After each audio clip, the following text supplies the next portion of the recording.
Hello बच्चा party, तो कैसे हैं आप। उम्मीद ही नहीं बल्कि पूर्ण विश्वास है कि खुश होंगे, मस्त होंगे, स्वस्थ होंगे और अपने पढ़ाई में व्यस्त होंगे। आज का सेशन क्लास 12th वाले स्टूडेंट के लिए काफ़ी स्पेशल होने वाला है, क्योंकि आज इस वीडियो में ग्रामर के most important topic time and tense के बारे में विस्तार पूर्वक अध्ययन करेंगे। इस टॉपिक से प्रत्येक साल कम से कम 5 से 6 प्रश्न अवश्य पूछे जाते हैं, तो क्यों न इस टॉपिक को ध्यान पूर्वक और विस्तार पूर्वक पढ़ा जाए। तो चलिए आज का सेशन स्टार्ट करते हैं। आज हम आप लोग को पढ़ाएंगे क्लास 12 इंग्लिश ग्रामर। आपसे एक प्रश्न पूछना चाहते हैं कि क्या आप टॉपर बनना चाहते हैं, क्या आप टॉपर बनना चाहते हैं।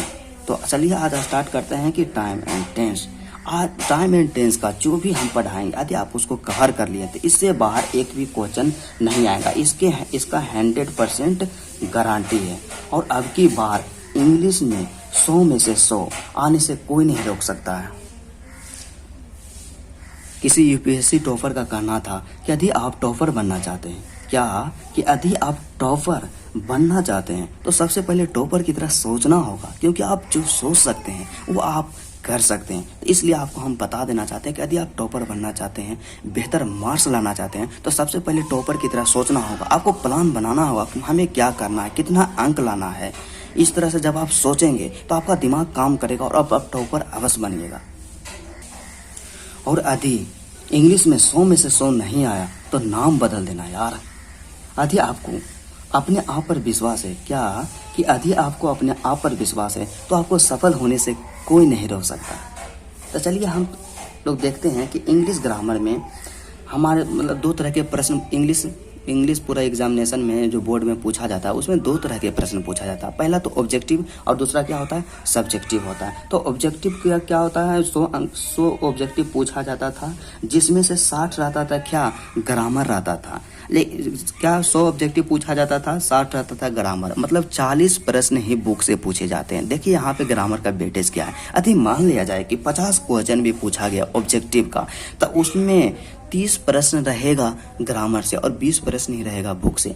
मतलब देखा जाए कि ग्रामर का जो वेटेज है काफ़ी अधिक है। यदि आपका ग्रामर सेक्शन स्ट्रॉन्ग हो जाए तो आपको ऑब्जेक्टिव में बेहतर स्कोर करने से कोई नहीं रोक सकता। और हम लोग अच्छी तरह से जानते हैं कि यदि आपको बेहतर स्कोर एग्जामिनेशन में करना है तो ऑब्जेक्टिव वस्तुनिष्ठ प्रश्न पर आपका फोकस अधिक होना चाहिए। तो चलिए आज बिना टाइम का इन्वेस्ट करते हुए आज का सेशन स्टार्ट करते हैं कि हमें क्या पढ़ना है, टाइम एंड टेंस। क्या पढ़ना है, टाइम एंड टेंस पढ़ना है। पढ़ाने से पहले हम आपको दिखाएंगे कि हाँ, हमारे बोर्ड एग्जामिनेशन में क्वेश्चन पूछा जाता है या नहीं। कई स्टूडेंट के मन में ऐसा भी होगा कि क्या पता ये डिंग डांग मार रहा होगा, क्वेश्चन पूछा जाता है या ना पूछा जाता है। मेरे दोस्त, मैं कोई भी बात हवा में नहीं करता हूँ, उसका सबूत रहता है तो ही बोलता हूँ। तो चलिए आज दिखाते हैं आपको कि वास्तव में हमारे बोर्ड एग्जाम में क्वेश्चन पूछा जाता है या नहीं पूछा जाता है। तो हमारे पास इंटरमीडिएट एग्जामिनेशन 2023 एनुअल का मतलब हो गया वार्षिक का क्वेश्चन पेपर है। इसमें हम आज देखेंगे कि ऑब्जेक्टिव मतलब टाइम एंड टेंस में कितना ऑब्जेक्टिव पूछा जाता है, जो हम बोलें वो सही है या गलत है। तो चलिए स्टार्ट करते हैं। जो भी टाइम एंड टेंस ऑब्जेक्टिव पूछा गया उसको हम टिक कर दें ताकि ज़्यादा टाइम इन्वेस्ट ना हो। तो चलिए स्टार्ट करते हैं। हम बोलते जाएंगे, दिखाते जाएंगे, आप क्वेश्चन को काउंट करते जाइएगा। तो यहाँ पे क्या आई खाली स्थान द ताजमहल लास्ट मंथ। तो क्या है, चूज द करेक्ट ऑप्शन। इसमें से किसी एक को चूज करना है। विजिट होगा कि विल विजिट होगा या विजिटिंग होगा या विजिटेड होगा, इसमें से चुनना है कि कौन होगा। तो सबसे पहले मतलब इसमें एक रूल होता है कि लास्ट पास्ट अगो, यदि इस किसी सेंटेंस के अंत में रहे तो वहाँ पे भी2 का प्रयोग होता है। यहाँ पे क्या हो जाएगा, विजिटेड। मतलब इतना टाइम नहीं कि अभी एक्सप्लेन करें, हम जो भी पढ़ाएंगे उसके बाद आप स्वयं बना लीजिएगा। आप काउंट करते जाइए। 1 हो गया। उसके बाद यहाँ देखिए द काउंसलिंग खाली स्थान मेड इट्स डिजाइन 2 हो गया। ठीक, यहाँ फिर दूसरा 2 हो गया। चूज द करेक्ट सेंटेंस, इसमें है is the participate in the competition. इसमें देखना है मतलब कौन सा करेक्ट सेंटेंस है। 3 हो गया। ये भी टाइम एंड टेंस का ही है। उसके बाद आगे बढ़ते हैं और इसमें देखते हैं यहाँ पे क्या, we shall get wait if it choose the correct form. यहाँ तो दे दिया है कि choose the correct tense form. 4 हो गया। उसके बाद आप सिर्फ काउंट करते जाइए, फिर आगे बढ़ते हैं। यहाँ पे क्या है, खाली स्थान, that dresses specially made for you. इसमें चूज करना है कि हैव यू होगा या कुड यू होगा या शुड यू होगा या डिड यू हैव होगा। 5 हो गया, 5 हो गया। यहाँ पे एक छूट गया था क्वेश्चन, यहाँ पे क्या है, माई अंकल, खाली स्थान, a source of inspiration for me. 6 हो गया। उसके बाद आगे देखते हैं। चलिए, यहाँ तो नहीं पूछा गया है 6, मतलब इसमें तो अब यहाँ से क्या बुक वाला क्वेश्चन है, मतलब 2023 में कुल मिलाकर 6 क्वेश्चन पूछा गया है। 2023 में कितना क्वेश्चन पूछा गया है, 6 क्वेश्चन, अर्थात 6 अंक का प्रश्न पूछा गया है। अब बात करते हैं कि 2022 में कितना क्वेश्चन पूछा गया है या नहीं। तो इंटरमीडिएट एग्जामिनेशन 2022 एनुअल का क्वेश्चन पेपर है, इसमें हम देखते हैं कि इसमें कितना क्वेश्चन पूछा गया है। तो चलिए स्टार्ट करते हैं। जो क्वेश्चन पूछा गया उसमें हम टिक कर दें हैं ताकि टाइम का इन्वेस्ट ना हो। यहाँ पे क्या है, 4 नंबर में कि खाली स्थान, you lend me your book. इसमें चूज करना है कि हैव होगा या मस्ट होगा या बिल होगा या शुड होगा। 1 हो गया, काउंट करते जाइएगा। उसके बाद यहाँ पे है कि वुड यू माइंड, खाली स्थान, द डोर। इसमें चूज करना है, टेंस फॉर्म डायरेक्ट लिख दिया है, 2 हो गया। फिर यहाँ पे क्या, अमर सेज डैट ही, खाली स्थान, 3 हो गया।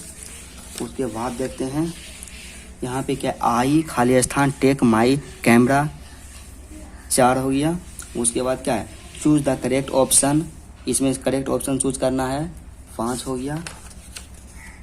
उसके बाद आगे बात करते हैं, 5 गिनते जाइएगा। यहाँ पे क्या है, ही वेंट ऑन, खाली स्थान। इसमें चूज करना है कि टॉल्क होगा कि टू टॉल्क होगा कि टॉल्किंग होगा कि टॉल्क्ड होगा। हो गया, 5 हो गया। उसके बाद यहाँ पे क्या है, ही, खाली स्थान, टू हेल्प मी, 6 हो गया।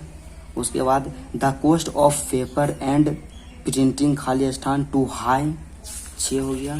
उसके बाद यहाँ देखते हैं, इसमें क्या है, वी, खाली स्थान, rain in India in all seasons, 6 हो गया, 6। उसके बाद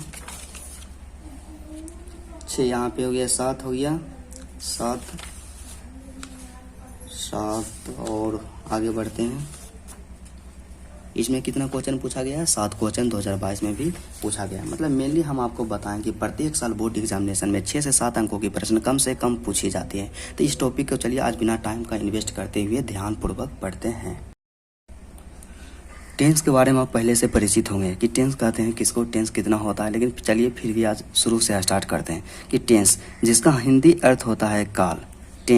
टेंस के बारे में जानते हैं कि टेंस कहते हैं किसको, क्योंकि किसी भी चीज़ को पढ़ने से पहले उसके बारे में जान लेना चाहिए कि है क्या और उससे हमको क्या लाभ है। तो टेंस किसी कार्य या अवस्था को समय के साथ व्यक्त करता है। मतलब टेंस वह है जो किसी कार्य या अवस्था को समय के साथ व्यक्त कर देता है। एक रटा या डिफिनेशन है, उसको भी देख लेते हैं कि क्रिया के जिस रूप से समय का बोध हो उसे काल कहते हैं, अर्थात टेंस कहते हैं। मतलब क्रिया के जिस भी रूप से समय का बोध हो जाए उसे ही काल कहते हैं। हम लोग जानते होंगे, आप लोग जानते होंगे कि टेंस 3 प्रकार का होता है, present tense, past tense, future tense.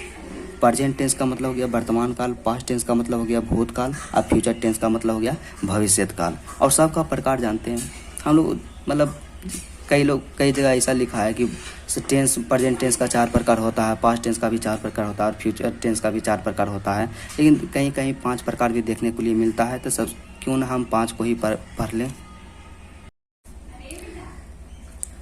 तो यहाँ पे क्या हो जाएगा, simple present tense, present indefinite tense, present continuous tense, present perfect tense, present perfect continuous tense. उसके बाद simple past tense, past indefinite tense, past continuous tense, past perfect tense, past perfect continuous tense. उसके बाद simple future tense, future indefinite tense, future continuous tense, future perfect tense और इसी तरह से future perfect continuous tense. क्योंकि हम 5 पढ़ लेना चाहिए, दुविधा में नहीं रहना चाहिए। 5 पढ़ लेंगे तो 4 पढ़ाया जाए तो 4 भी सही, 5 पढ़ाया जाए तो 5 भी सही। तो सबसे पहले बात करते हैं कि प्रेजेंट टेंस कहते हैं किसको। प्रेजेंट टेंस का हम लोग सीधा सा जानते हैं, प्रेजेंट टेंस का हिंदी होता है वर्तमान काल। प्रेजेंट कहने से सीधा सा स्पष्ट होता है कि प्रेजेंट का मतलब हो गया वर्तमान, मतलब वर्तमान का मतलब हो गया अभी, मतलब जो अभी वर्तमान समय का बोध कराए उसे ही कहते हैं प्रेजेंट टेंस कहते हैं। डिफिनेशन पे नहीं जाना है, सीधा देखना है कि प्रेजेंट टेंस किसको कहेंगे, जो वर्तमान समय का बोध कराए उसे ही प्रेजेंट टेंस कहते हैं।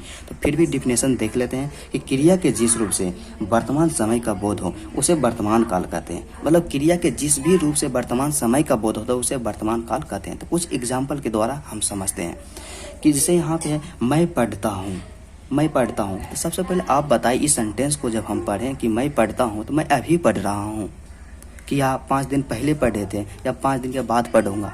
इससे स्पष्ट सीधा सा हो रहा है कि मैं पढ़ता हूँ अर्थात मैं अभी पढ़ रहा हूँ। तो जो प्रेजेंट समय का बोध हो रहा है इसे ही क्या कहते हैं, प्रेजेंट टेंस कहते हैं। उसके बाद क्या, तुम जा रहे हो, तो तुम जा रहे हो तो तुम कब जा रहे हो, अभी ना जा रहे हो। तो अभी का मतलब क्या हो गया, प्रेजेंट हो गया। तो क्या हो गया, प्रेजेंट टेंस हो गया। तो मैं पढ़ता हूँ, आई रीड, तुम जा रहे हो, यू आर गोइंग। अब बात करते हैं कि प्रेजेंट टेंस को आप डिटेल्स में पढ़ते हैं। तो प्रेजेंट टेंस को ऐसे तो 5 वर्गों में हम बांट दिए हैं, कहीं कहीं 4 भी देखने के लिए मिलेगा, लेकिन घबराना नहीं है क्योंकि एक भी छूटना नहीं चाहिए, हम सबको पढ़ेंगे। तो सबसे पहले present simple present tense, present indefinite tense, present imperfect या प्रेजेंट कंटिन्यूअस टेंस, दोनों एक ही होता है क्योंकि प्रेजेंट इम्परफेक्ट या प्रेजेंट कंटिन्यूअस टेंस। उसके बाद प्रेजेंट परफेक्ट टेंस और प्रेजेंट परफेक्ट कंटिन्यूअस टेंस। सबसे पहला क्या है, सिंपल प्रेजेंट टेंस। क्या है, सिंपल प्रेजेंट टेंस। तो सिंपल प्रेजेंट टेंस कहते हैं किसको, तो इसका डिफिनेशन होता है सिंपल प्रेजेंट टेंस, यह वर्तमान काल में, यह वर्तमान काल में मतलब वर्तमान समय में किसी की पहचान या गुणवत्ता का वर्णन करता है। मतलब यह वर्तमान समय में किसी की पहचान या गुणवत्ता का वर्णन करता है कि वो है क्या। जैसे इसमें क्या है, इसमें वर्ब इज, आर या एम का प्रयोग है। इसमें वर्ब हमेशा इज, आर या एम का प्रयोग होता है। सिंपल प्रेजेंट टेंस में पहला देखते हैं कि उसमें 6 प्रकार का होता है। पहला होता है affirmative, negative, interrogative, interrogative plus negative, question word और क्वेश्चन वर्ड प्लस नेगेटिव। सबसे पहला देखते हैं कि, तो सबसे पहले स्टार्ट करते हैं कि पॉजिटिव या अफर्मेटिव सेंटेंस। पॉजिटिव या अफर्मेटिव सेंटेंस किसको कहते हैं, जो सीधा सीधा वाक्य रहेगा, जिसमें नहीं लगा हुआ नहीं रहेगा, क्या भी नहीं लगा हुआ रहेगा, मतलब जो सीधा सीधा रहे उसे ही पॉजिटिव सेंटेंस कहते हैं। तो सबसे पहले इसका स्ट्रक्चर देखते हैं कि सब्जेक्ट प्लस इज या एम या आर प्लस नाउन या एडजेक्टिव। सबसे पहले क्या देना है, सब्जेक्ट, उसके बाद इज, आर, एम, तीनों में से कोई एक ही लगाना है। उसके बाद नाउन या एडजेक्टिव देना है जो सेंटेंस में दिया हुआ है। तो इसका उदाहरण क्या है, मैं एक शिक्षक हूँ, मैं एक शिक्षक हूँ। तो सबसे पहले इसमें देखना है, क्या देखना है, स्ट्रक्चर के जो भी ट्रांसलेशन बनेगा वो स्ट्रक्चर के अनुसार ही बनेगा। तो इसमें स्ट्रक्चर में पहला क्या है, सब्जेक्ट है। तो इस सेंटेंस में हमको पता करना है कि सब्जेक्ट क्या है। तो सब्जेक्ट कैसे पता करें, तो इसको एक बार हम पढ़ेंगे कि मैं एक शिक्षक हूँ। तो कौन एक शिक्षक है, मैं, क्वेश्चन करना है कौन एक शिक्षक है। इसमें क्या है, मैं एक शिक्षक हूँ, तो कौन एक शिक्षक है, तो मैं क्या हो गया, सब्जेक्ट। तो मैं का अंग्रेजी हो गया आई। अब देखना है कि आई के साथ क्या लगता है। तो हम लोग तो जानते हैं कि आई के साथ एम लगता है, तो आई एम, और लास्ट में नाउन या एडजेक्टिव बचा क्या, शिक्षक, तो हो गया अ टीचर। उसके बाद दूसरा देखते हैं, वह मेरी चाची है। तो इसमें सब्जेक्ट का कौन मेरी चाची है, तो वह क्या हो गया, सब्जेक्ट। सब्जेक्ट बचाने का सिंपल सा ट्रिक है कि उस सेंटेंस को आप एक बार पढ़िए। तो इसको एक बार जब हम पढ़ते हैं कि वह मेरी चाची है, तो इसमें क्वेश्चन करना है कि कौन मेरी चाची है। तो आंसर आया वह, तो वह क्या हो गया, सब्जेक्ट। और वह का मीनिंग हम लोग जानते हैं डैट होता है, और डैट के साथ क्या लगता है, पहले सब्जेक्ट देना था, सब्जेक्ट दे दिए। उसके बाद इज, आर, एम में से कोई एक लगाना था, इज लगा दिए।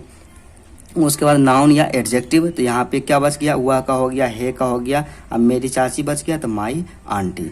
अब उसके बाद बात करते हैं कि नेगेटिव सेंटेंस क्या है, नेगेटिव सेंटेंस। तो नेगेटिव का मतलब सीधा सा हो गया नहीं, तो मतलब वैसा सेंटेंस जिसमें नहीं लगा हुआ रहे उसे नेगेटिव सेंटेंस कहते हैं। तो इसका स्ट्रक्चर क्या होता है, कुछ नहीं करना है। पहला वाला जो अफर्मेटिव है ना, इज, आर, एम के बाद सिर्फ नोट लगा देना। तो इसका स्ट्रक्चर क्या होता है, सब्जेक्ट प्लस इज या आर या am plus not plus noun या एडजेक्टिव। इसका क्या होता है, सब्जेक्ट प्लस इज या आर या am plus noun, not plus noun या एडजेक्टिव।